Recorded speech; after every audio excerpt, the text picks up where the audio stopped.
The shimmy is an iconic belly dance move. Even the Romans mentioned it. But what is it, and how do you do it?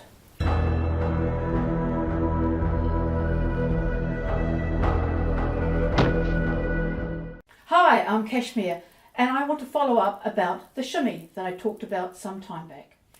For me, a shimmy is a relaxed, continuous, smooth, driven movement in time to the music.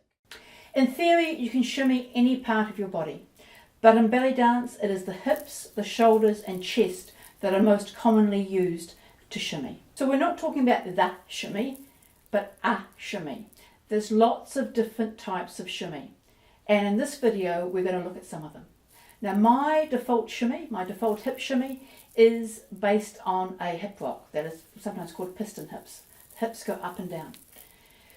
So I just developed that myself. No one taught me to do it that way. In fact, my teacher had a completely different shimmy.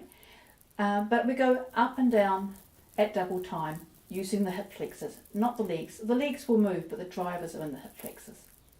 So when I teach this to my students, I start with the hip rock.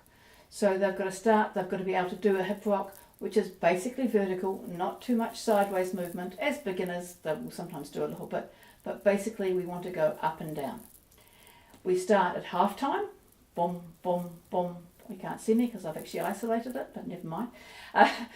And then we move to full time, and then we move to double time. So most shimmies are at double time. So they're driven movements, and they're driven about double the speed of the music. As a beginner, usually I tell them as you get faster, just get it smaller. It makes it easier. However, it is perfectly okay, and sometimes the music calls for a fast shimmy that's actually a large movement. It takes a lot more effort. It takes a lot more endurance.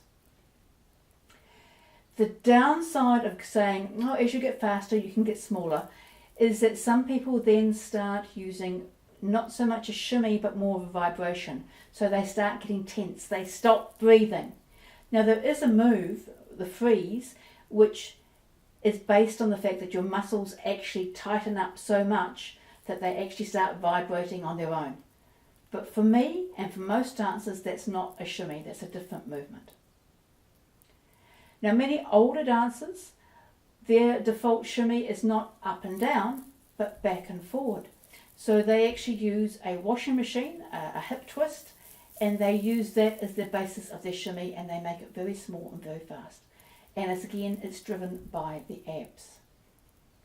Contrast this to the Egyptian shimmy, which has become very popular. That is also the same sort of movement. The hips are going back and forward, but it's not being driven by the abs, it's being driven by the legs. And it's sometimes called the straight-legged shimmy, which you could be very careful about because your legs are never straight. But basically the knee bends and then pushes back, and as it pushes back, the hip goes back and then the other one goes back.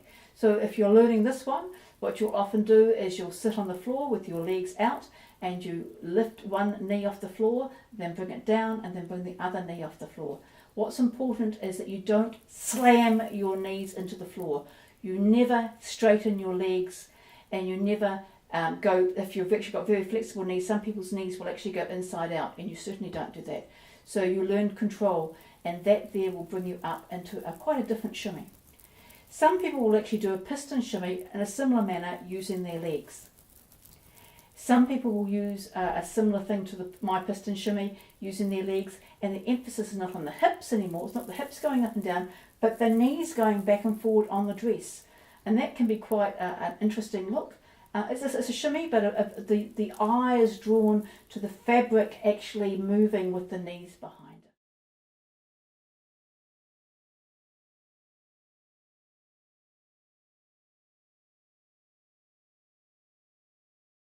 Finally, you can also do a shimmy with a pelvic drop.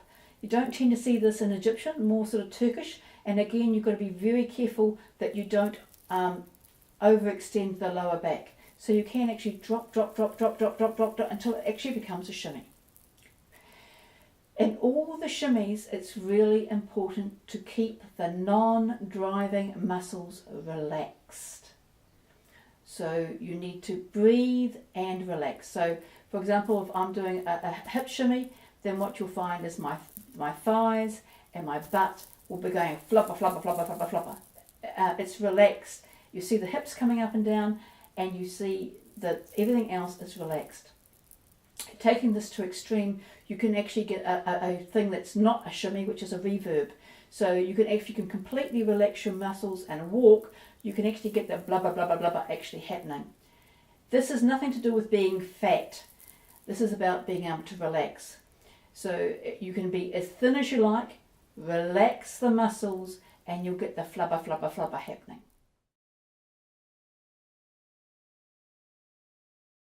In my next video, I'll look at an interesting application of the reverb, 3/4 shimmies, and two quite different shoulder shimmies.